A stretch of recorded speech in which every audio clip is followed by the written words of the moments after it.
Assalamualaikum warahmatullahi wabarakatuh.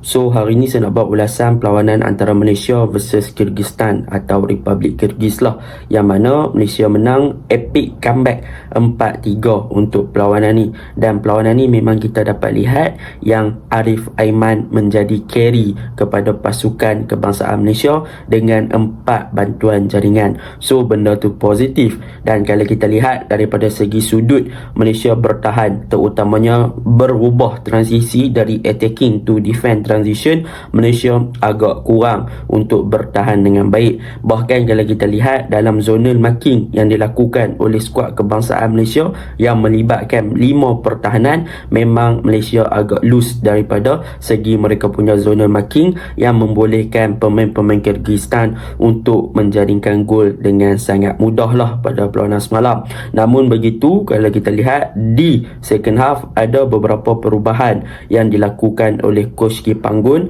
yang memberikan impact yang agak signifikan atau ketara kepada corak permainan pasukan Malaysia, terutamanya dengan perubahan dengan pengeluaran daripada Dominic Tan, Brandon Gan dan sebagainya, yang membolehkan pasukan Malaysia lebih proaktif untuk menyerang. Dan kalau kita lihat secara rawak ataupun secara ringkasnya, corak serangan pasukan Malaysia lebih kepada direct play ataupun lebih kepada hantaran-hantaran jauh. Kalau kita lihat, itu adalah cara untuk Malaysia melakukan serangan. Dan kalau kita lihat dalam attacking punya transition, Malaysia banyak untuk utilize mereka punya wingback, iaitu di bahagian kiri di bahagian kiri Corbin Ong, dan di bahagian kanan kita boleh nampak ada combination yang dibentuk antara Arif Aiman dan juga Matt Davis. Jadi secara rawaknya Malaysia bermain dengan hantaran-hantaran jauh untuk exploit kawasan wide area pasukan lawan. Jadi bila mana pasukan Malaysia attack di bahagian wide area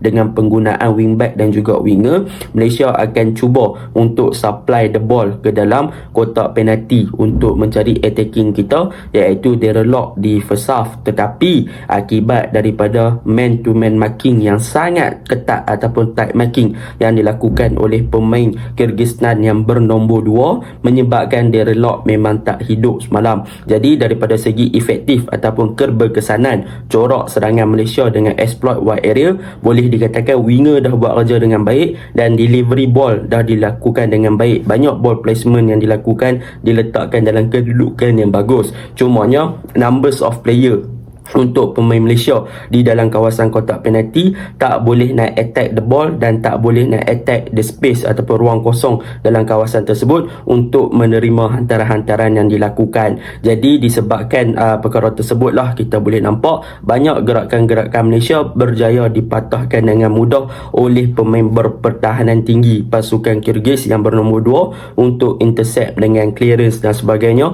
dan dalam pada masa yang sama dia boleh memenangi aerial duel dengan sangat baik. Physically pun Darren Lock tak boleh nak beat dia. Bahkan dia juga dibantu dengan partner dia nombor 3 tu, memang super lah. Memang defend pasukan Kyrgyzstan ni memang sangat baik. Jadi tanpa membuang masa, mari kita masuk dalam ulasan perlawanan. Untuk ulasan perlawanan kali ni, saya akan mulakan dengan pasukan Malaysia dahulu. Apakah perkara yang positif sebenarnya yang kita boleh highlightkan dalam perlawanan ni? Perkara positif yang pertama yang boleh saya highlightkan tentang skuad kebangsaan Malaysia pada perlawanan ni adalah mengenai set pieces, iaitu sewaktu corner kick.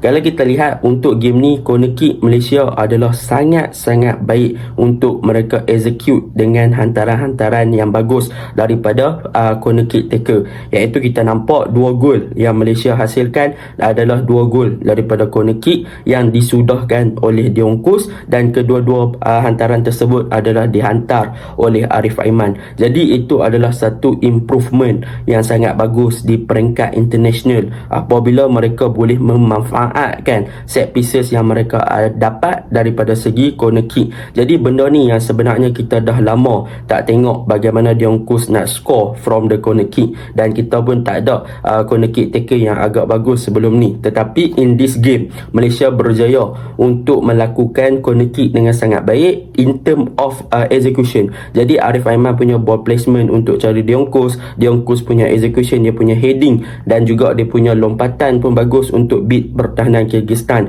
Jadi dekat sini barulah kita nampak yang sebenarnya pemain pertahanan Kyrgyzstan boleh dikalahkan dari segi fizikal dan juga dari segi aerial duel. Walaupun kalau daripada segi open play kita boleh nampak yang pemain-pemain Malaysia sukar untuk beat fizikal dan juga beat dalam situasi hantaran bola tinggi. Jadi benda ni positif untuk skuad kebangsaan Malaysia yang pertama. Yang kedua, kalau kita lihat benda yang positif kepada skuad kebangsaan Malaysia pada perlawanan ni adalah dalam sistem back three mereka, iaitu boleh saya katakan waktu first half mereka letak Syarul Saad sebagai central centre back, mereka letak Dominic Tan kepada right centre back dan juga mereka letak Diongkus lebih kepada left centre back ataupun more to wider lah untuk Dominic Tan dan juga Diongkus. Jadi untuk penggunaan back three, kalau kita lihat dalam sistem yang dilakukan oleh Kipanggun, apa yang dilakukan adalah mereka untuk menggunakan pemain pertahanan tengah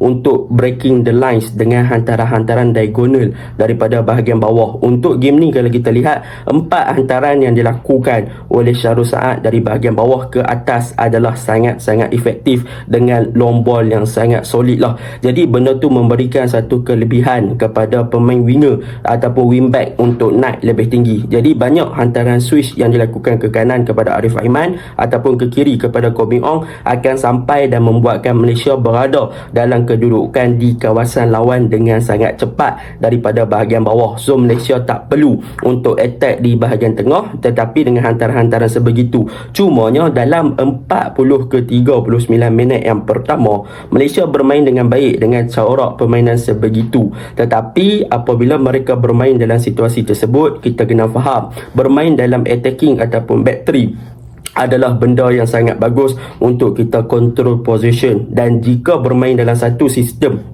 untuk ball position ni, kita kena memastikan yang kita ada keupayaan untuk kita berubah daripada situasi menyerang ke bertahan dengan sangat-sangat cepat dan juga dengan sangat-sangat efektif. Tetapi perkara inilah yang Malaysia kurang. Sebab apa? Sebab kalau kita lihat penggunaan daripada Dominic Tan sebagai right centre back adalah untuk bermain dalam memberi support kepada Matt Davis ataupun memberi support kepada bahagian tengah. Dan kalau kita tengok influence yang diberikan kepada Dominic Tan adalah untuk passing bola terus ke bahagian hadapan. Tetapi in term of dia punya passing accuracy dan juga dia punya vision, banyak passing-passing yang dia lakukan tak sampai kepada bahagian hadapan yang menyebabkan situasi Malaysia daripada segi memegang bola terpaksa untuk bertahan kembali, kena counter lah senang cerita berbanding bila guna Syarul Saad. Jadi benda tu agak melimitkan cubaan Malaysia untuk menggunakan wide centre back di bahagian kanan. Dan dalam pada masa yang sama, di bahagian kiri kalau kita lihat adalah kelemahan, iaitu Diongkus. In term of attacking wise, dia boleh untuk memberi support yang baik untuk menyerang, dia boleh bantu Koh Beng Ong untuk naik lebih tinggi dan sebagainya. Tetapi in term of bertahan, kita boleh nampak yang Malaysia agak lemah daripada zona marking dan agak lemah daripada segi transition. Contoh yang saya bagi adalah gol yang kedua yang dilakukan oleh pasukan Kyrgyzstan, yang mana dalam posisi tersebut Malaysia berada dalam, boleh dikatakan tidaklah terlalu tinggi untuk defend transition. Tetapi before that goal ataupun before gol yang kedua dan juga gol yang pertama, ada satu corak ataupun satu serangan yang dilakukan oleh Kyrgyzstan macam sama, jangan corak yang sama hantaran ke belakang, tetapi di situ Malaysia berjaya membuat offside trap. Tetapi untuk gol yang kedua, kita dapat lihat yang mana Diongkus dia naik lebih tinggi untuk challenge aerial duel dengan pemain Kyrgyzstan, tetapi dia miss challenge tersebut dan menyebabkan bola jatuh ke belakang kepada kawasan yang kosong kan. Jadi dia membiarkan seorang player yang berada di situ, pemain Kyrgyzstan, untuk dapat bola buat larian. Tetapi dalam masa yang sama, Syarul Saad dia tak follow up dengan pemain tersebut. Kemungkinan di sini ada dua, iaitu miscommunication, yang mana Syarul Saad ingat pemain tersebut offside. Sebab kalau kita lihat daripada segi sudut kedudukan, Syarul Saad agak tinggi sikit, tetapi Syarul Saad tak sedar yang belakang dia ada Dominic Tan yang berada agak deeper ke bahagian bawah, yang menyebabkan Syarul Saad lambat nak follow up untuk kejar pemain tersebut. Jadi berlakulah gol yang kedua. Jadi benda ni yang perlu kita faham kepada skuad kebangsaan Malaysia. Apabila mereka nak main dalam sistem back 3, mereka perlukan lebih keupayaan untuk bermain dengan transisi yang lebih bagus, dan dalam fasa kena counter attack ataupun dalam fasa untuk mereka switch to defend, mereka perlu lebih efektif dan mereka punya zona marking perlu diperbaiki lagi. Dan kalau kita lihat ketiga-tiga gol yang dilakukan oleh Kyrgyzstan memang sangat-sangat mudah. So benda ni boleh untuk mereka avoid lagi lah. Dan kalau kita lihat gol daripada yang dilakukan oleh Kyrgyzstan yang Shihan tolak bola tu, Shihan pun boleh perbaiki lagi untuk clear the ball daripada meletakkan bola di kawasan yang kosong ataupun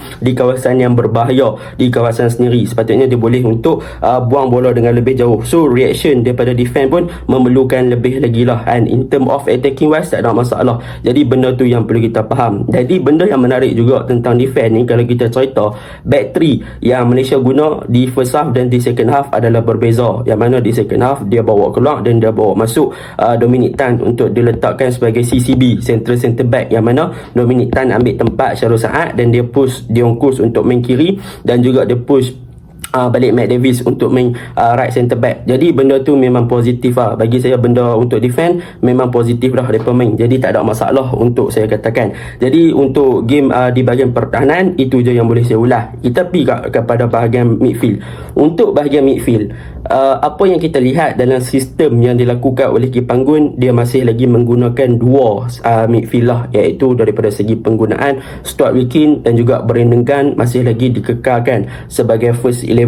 Jadi bila dikekalkan sebagai first 11, maka di sini boleh dikatakan bermain dalam sistem double pivot, tetapi kita tak tahu pivot yang mana untuk menyerang dan juga yang mana untuk melakukan defensive duty, sebab kedua-dua pemain ni lebih kepada involve untuk counter press dan juga lebih kepada involve untuk membantu bahagian pertahanan secara efektif lah. Tetapi boleh dikatakan dalam sistem Ki Panggun dengan penggunaan dua midfield ni, kedua-dua player boleh dikatakan tidaklah memberi impak yang positif kepada bahagian pertahanan untuk protect the back 5 kita ataupun protect the back 3 kita yang ada kat belakang lah. Jadi benda tu agak ketara. Kalau kita lihat yang ada waktu first half adalah lebih kepada Stuart Wilkin. Bila Stuart Wilkin naik untuk melakukan pressing, maka di bahagian midfield kita akan ada loophole yang sangat ketara sebab Malaysia bermain dengan high pressing. Jadi benda tu agak berbahaya. Tetapi benda yang bagus di bahagian midfield adalah di second half, apabila Ki Panggun membuat pertukaran dengan mengeluarkan Brandon Gunn dan membawa masuk Hendrik Dos Santos, yang mana dia memberikan lebih kepada flexibility di bahagian tengah. Jadi dia memberikan satu keseimbangan dan juga flexibility untuk bahagian tengah lebih mobile dan juga lebih stabil. Sebab apa? Sebab bila masuk Hendrik dia akan memfokuskan untuk join the attack ataupun more to the central area dan juga more to offensive gameplay. Manakala Stuart Wilkin dia akan more to deeper. Jadi dia tak perlu untuk cover up dua reja dah. Jadi bila dia tak perlu nak cover up dua reja, dia akan more to dia membantu bahagian bawah yang memberikan keseimbangan kepada bahagian tengah dah. Dan disebabkan itulah di second half kita nampak lebih bagus dalam penggunaan di bahagian tengah dan lebih senang untuk Malaysia bertahan. Jadi untuk midfield yang tu yang kita boleh katakan. Untuk wing back, kalau kita cerita untuk game ni, wing back iaitu Koh Beng Ong dan juga Matt Davis, dan di second half Danny Ting, yang mana boleh saya katakan Matt Davis memang in term of combination play, build up dan sebagainya, Matt Davis dah buat something yang sangat-sangat bagus sebagai seorang wingback. Dia berjaya untuk naik bantu Arif Aiman dan sebagainya. So memang saya tak ada kritikan yang banyak untuk Matt Davis. Dia adalah pemain yang bagus. Untuk Koh Beng Ong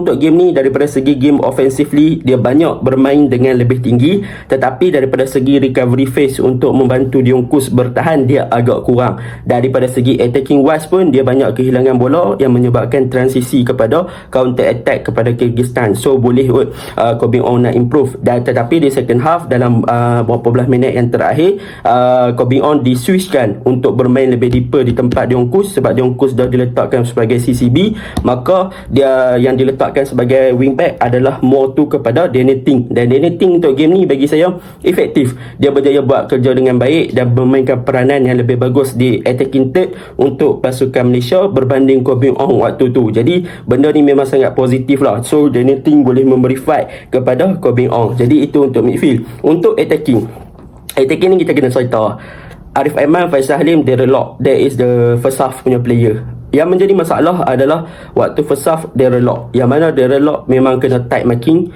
Dia tak boleh nak beat pertahanan nombor 2 tu dengan banyak. Dia tak dapat bola banyak sebab dia tak buat check in check out dan sebagainya. Off ball movement dia kurang mobile. Physical wise dia tak boleh juga untuk beat walaupun dia ada physical yang besar, yang menyebabkan attacking Malaysia agak mati di situ. Jadi Malaysia terpaksa attack dengan menggunakan bahagian kanan dan kiri, tapi tak boleh nak jumpa the best option di bahagian tengah. So benda tu menyebabkan Malaysia punya attacking agak matilah kat situ, banyak kena clear dan sebagainya. Tetapi masuk second half, dalam minit 60 macam tu, Darren Lock dikeluarkan dan digantikan dengan Paulo Josue. Bila Paulo Josue masuk, penggunaan daripada Paulo Josue adalah lebih kepada effective gameplay, sebab Paulo Josue diletakkan lebih kepada fast nine dan dia lebih kepada untuk create space kepada winger. Jadi kita boleh nampak yang winger kita more to mobile. Dan satu lagi benda yang positif adalah kemasukan Ahya Rashid. Dia cover tempat Faisal Halim dan Kipanggun ubah Faisal Halim main di kanan, dan di sinilah tactical plan Kipanggun berubah, iaitu dia ubah untuk Arif Aiman main sebagai right wing back dan Matt Davis drop lebih deeper sebagai RCB ataupun right centre back, wide centre back punya di bahagian kanan lah. Jadi benda ni dia bagus sebab dengan kemasukan Endrick juga di tengah, Kipanggun lebih kepada untuk overload di bahagian tengah. Bila overload di bahagian tengah, maka overload di bahagian kanan, maafkan saya, bila overload di bahagian kanan, maka Arif Aiman akan lebih banyak free space dan juga boleh roam untuk beat pertahanan Kyrgyzstan. Dan hasilnya apa? Kita boleh nampak bila Faisal more to bahagian kanan, maka Faisal akan lebih kepada more to half space ataupun more to central. Jadi bila dia more to half space and central, maka dia boleh beat pertahanan dengan sangat baik lah. Jadi bila Arif Aiman dapat bola, dia boleh attract. Paulo Josue dapat bola, dia boleh create space kepada Ahyal dan juga Arif Aiman dan juga Faisal Halim. Jadi benda tu lebih positif. Dan Endrick dia punya fizikal pun lebih baik untuk beat pertahanan pasukan lawan. So benda tu akhirnya membuatkan Malaysia menang dengan comeback. And selepas Darren Lock dikeluarkan dan kemasukan Paulo Josue dan Ahya Rashid. So that is tactical plan yang bagus dan positif lah. Cumanya saya mengharapkan Kipanggun kalau boleh tak payah nak bypass midfield sangat, lebih kepada untuk control, sebab kita ada profile player yang boleh attack di kawasan half space dan juga bahagian tengah. Contoh macam Arif Aiman drift masuk ke dalam, Faisal Halim boleh beat dengan kreativiti yang ada. Kalau Malaysia boleh kreatif, lebih banyak penggunaan midfield yang lebih stabil, saya rasa Malaysia boleh bermain dengan lebih better. Tetapi game semalam memang puas lah. Saya tengok dekat stadium pula memang jadi benda tu lah yang perlu Malaysia perbaiki dan Malaysia perlu improve lagi. Apa-apa pun game semalam terbaik. Itu je lah. Assalamualaikum.